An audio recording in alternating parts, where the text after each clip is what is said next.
This is part 2 of my Outlander Season 7, Episode 11 review. As always, if you are looking to avoid spoilers from the books or the TV show, please do keep on scrolling.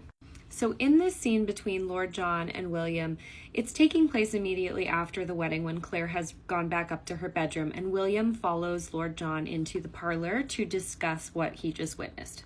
And as I mentioned in part 1 of my review, he is pointing out to Lord John that the wedding doesn't seem to be a great idea for a multitude of reasons. The main one that he hammers home is that Claire is a rebel, and so aligning himself with a rebel in this way could reflect poorly on him and look bad to Lord John's comrades, to which Lord John says, to hell with that. I don't care. My reputation will remain intact.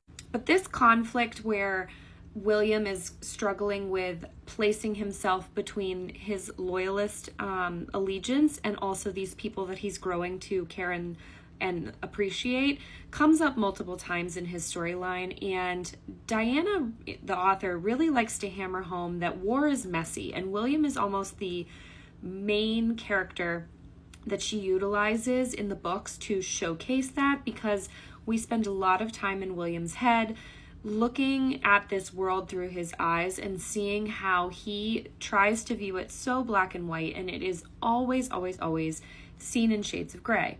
Pun intended. And this conversation between him and Lord John doesn't happen in the books, but I think it's a very effective plot device, not only to foreshadow the way that William is going to feel when he discovers Jamie is his father, because he's really kind of belittling him almost down to a rebel farmer groom, and he doesn't feel very strongly towards the man. He actually kind of doesn't get why Lord John reveres him so much, and that comes with him being an immature young man. But it also gives us a better understanding of what his internal conflict is going to be when he discovers that Jamie is his dad, because up until this point in the show, we haven't really got any verbal confirmation of how William feels about him. A few times when he was little, but not as an adult man. And so now we have that frame of reference moving into the latter half of the episode. Lord John once again has his love for William on full display here, and again I think David Barry does a wonderful job capturing that emotion, because we saw him heartbroken over Jamie, and we saw him heartbroken for Claire, and we understand that Lord John's motives are to protect Claire out of his love for Jamie. And so then when you have him feeling all of these emotions about Jamie and then look directly into the one living part of Jamie that is left on this earth that Jamie entrusted him to raise and take care of, the gravity of that is so significant, and it's a huge moment for the show and Lord John that I really loved. When we go back to the conversation that is being wrapped up between Ian and Rachel Hunter, he explains to Rachel that when he became a Mohawk, Emily, his wife, chose him at that point in time, and she really took him under her wing and brought him into the fold, and he appreciated that, but he didn't choose her necessarily. And Rachel is who he chooses now. And Rachel Hunter is one of my favorite characters in the books, because I think she brings a levity to Ian that he thrives with. And I think this conversation where he admits to her that he fathered a child that he's not going to be able to raise, but is allowing another man to raise for him, is an example, like her reaction to that is an example of the type of wife and person she is in regards to Ian. As a book reader, this conversation and her reaction to everything is the perfect example of how she is in the books and the type of character she is as we continue on with the story. I also just really love the framing of this shot and the color grading once again. And I know some people were upset that they didn't kiss in the last episode after their heart-to-heart, so you got it here. Then we cut to Claire, who is up in her room, in her bed, wide awake, unable to sleep. She is being plagued by her own thoughts. And I've talked about this in previous videos, but in the book we get a lot of time with her dealing with her dark thoughts that she's having, and this is finally the episode. I've pointed out before that they're not really showcasing how dark her thoughts got at this time, but they do in this episode. So we see her reaching into her medical chest for some of the concoctions she has in there. In the book she talks about ether and how she could use ether, but there's a chance that the covering would fall off her mouth and it might not be effective enough. And then we see her obviously reach for the blade.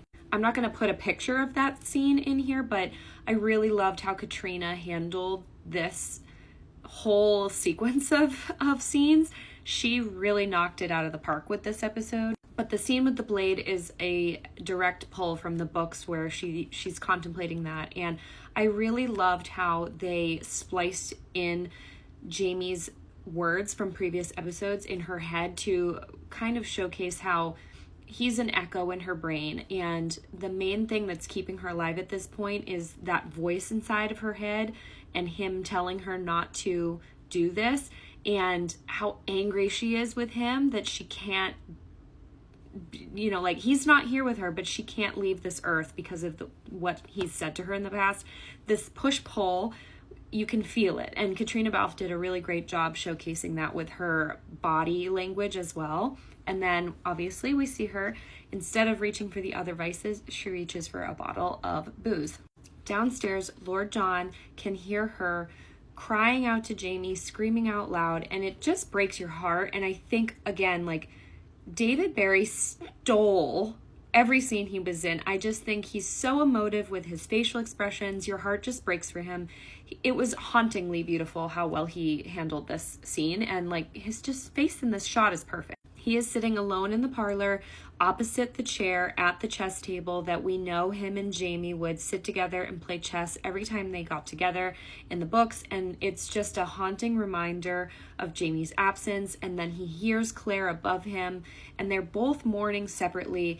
And I really, really loved how they spliced this. I just think it was really perfect. I mean, it's just A++ perfect. And I just have to say, in the books, and for book readers, this was a very controversial scene, and I really wasn't sure how they were going to tackle it, how much they wanted to include, what they wanted to remove from it, and I can honestly say I am beyond pleased with their decisions here. This scene in the books, I genuinely wanted to throw my book at the wall because I was so upset with how Claire handles it. She almost handles it with humor, and the morning after scene was very off-putting to me because as a book reader, you just felt like it was very uncharacteristic for Claire to react in the way that she did, and also for Lord John to put himself in this position. It felt disjointed sometimes reading the books, and I think that they tackled this with such care and consideration and emphasized that Claire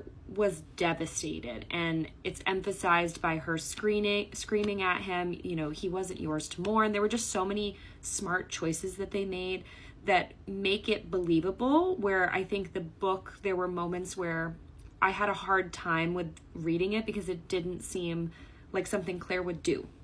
So Lord John is drinking his sorrows away too. He goes upstairs, and we know what happens, and I think it was a great creative choice to splice it the way they did and also show them embracing as they cried together, because I think at the heart of it, that's what it was. They were lonely and they needed someone there, and only each other, the two of them are the only people that really understand how the other one is feeling right now.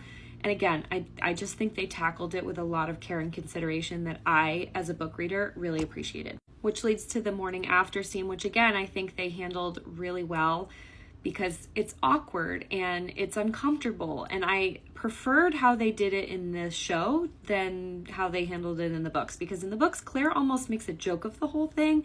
And here it's just so much more considerate and realistic about how the other one would have felt during the act, after the act. It's just tackled with so much more care, I think. And part of that is the delivery of the dialogue. And these two just do such a great job with the delivery of the dialogue. I think that makes all the difference here.